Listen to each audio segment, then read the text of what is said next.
Baseball is America's national sport. Every year, 16 million Americans step up to take a swing from the home plate. In the major leagues, balls can fly off the bat at 160 kilometers per hour. Today, only one factory in America still makes gloves by hand to protect players from a bone-breaking catch. How do they do it?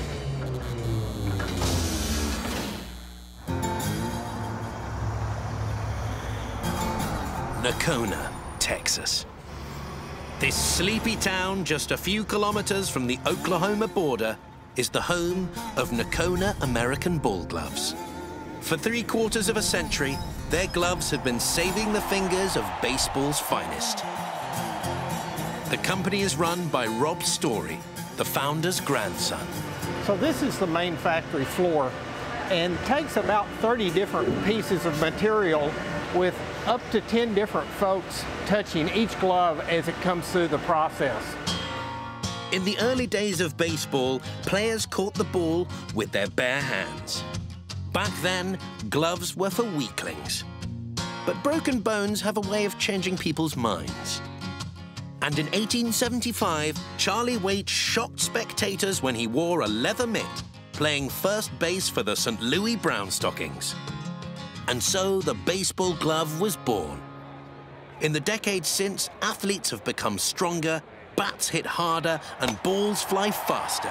So the glove has had to evolve to prevent fractured fingers.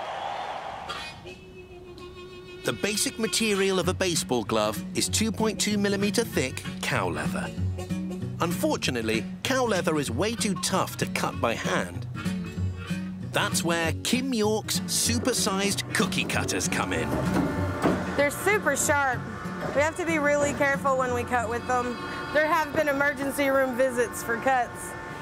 I always start with my biggest piece, which is the palm of the glove. A hydraulic press pushes 25 tons of pressure down on the cutter to stamp out the palm.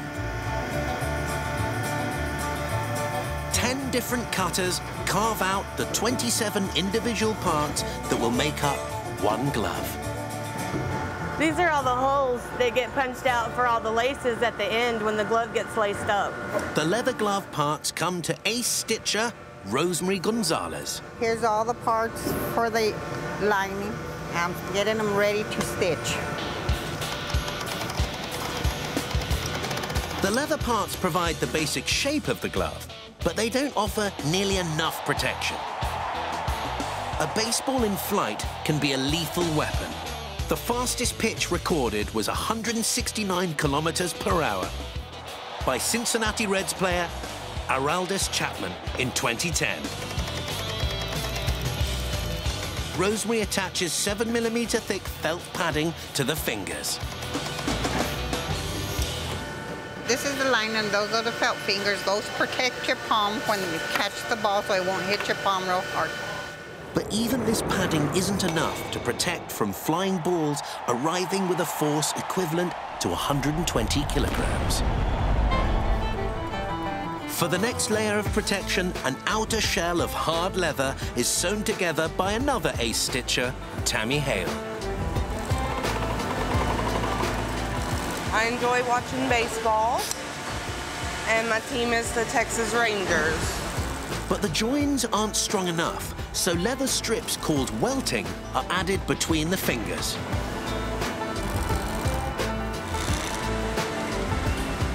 And that's the last of it. There's your fingers. Shannon Dyer sews the palm protection and fingers together. And it's finished. The glove's nearly ready, but right now the outer shell is inside out. Martin Gomez has the job of torturing the leather into submission. First, he imprisons his victims in a steamer to soften them up. The steam softens the leather, make it easy for me to turn it. After they've steamed for 5 minutes, he gets to work with his implements of torture. He impales the first finger onto a pole attached to an unusual-looking belt. He then pushes the finger onto a wooden spear poking out of the bench. This turns it the right way out.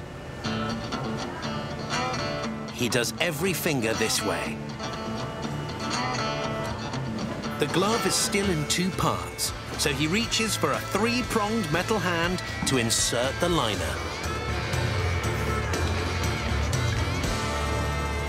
This is what it looks like when it's turned. Start looking like a baseball glove.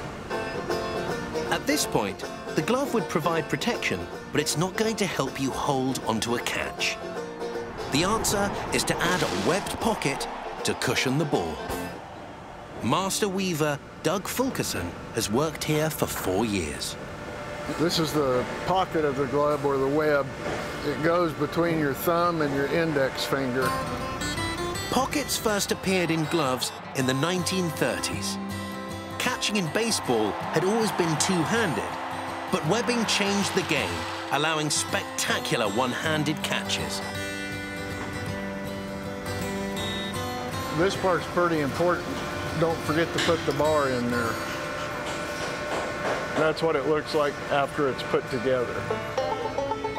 If you caught a ball with this glove, it would still slip through your fingers. So Gloria Reyes uses an 8mm thick steel needle to link the glove's fingers together with leather laces. Gloria uses special knots and loops that overlap to keep the laces tight. It's complicated. It takes like 30 minutes to lace the glove. Her last job is to lace the all-important pocket into place. That's it, finished glove. The glove's complete, but the leather is still too stiff to close the fingers around the ball. And a drop catch in baseball can lose the game. The glove gets flexibility from the none-too-tender touch of Randall Maulsby. At the very beginning, we really don't have much of a flex you can really tell, but as we continue with this machine,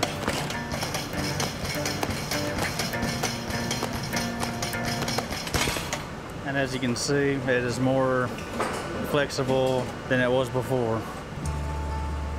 And that's it. From cured cow leather to handcrafted mitt. What a catch.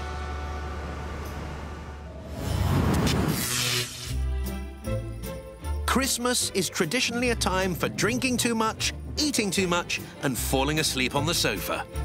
There are few more pleasant ways to induce indigestion than a traditional Christmas pudding. Britons eat 25 million of them every year. You might pin the blame for this on Dickens, who gave the flaming pudding a starring role in A Christmas Carol. But the recipe has hardly changed in 300 years. How do they do it?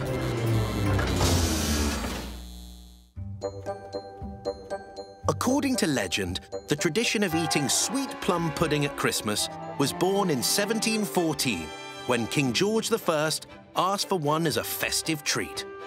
And where the king led, the nation followed. Great Chesterford, southern England. The historic village basks in the summer sun. But in the Coles Puddings factory, Christmas is on the way.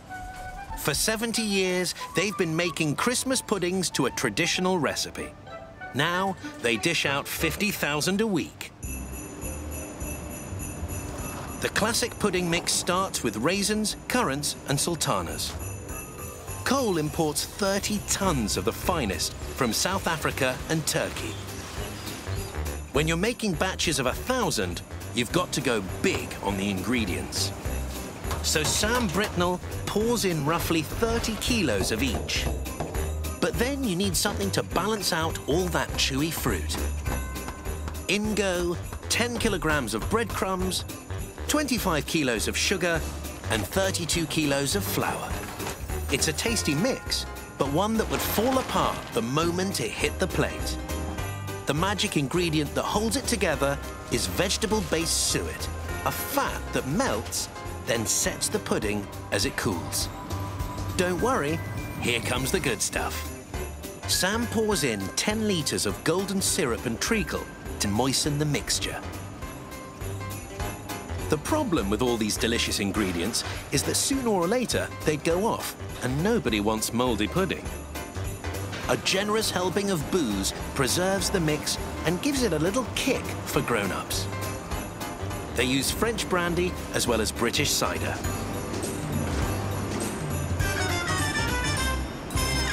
Managing director Simon Hatcher pays special attention to this part. You soak the fruit with the alcohol, so the fruit's nice and moist. That makes a difference.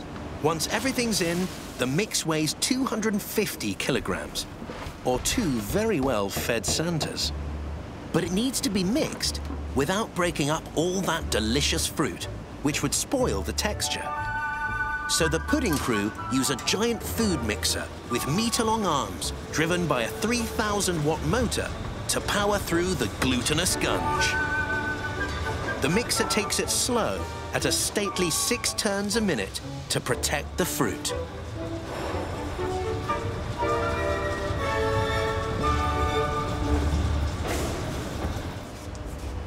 This mix now has to make 1,000 individual puddings, so it's taken to the pudding pumper. The pumper's mighty mechanical arms tip the stuff into a giant hopper. It measures out precise quantities of mix and squirts them into plastic pots. Every time Scott bumps the lever with his knee, another one comes out. At a rate of 30 pots a minute, this dream team can dish out up to 10,000 puddings a day. The mix is ready, but it needs to stay moist as it cooks. So Sam wheels the pots into a steam oven. It injects steam into the oven, so the steam keeps the pudding moist while we're cooking. It's basically an industrialized version of the centuries-old way of cooking puddings with steam and cloth. After a 4-hour sweat, the puddings are cooked, cooled, and packaged. Christmas is on the way. A Victorian tradition made the modern way.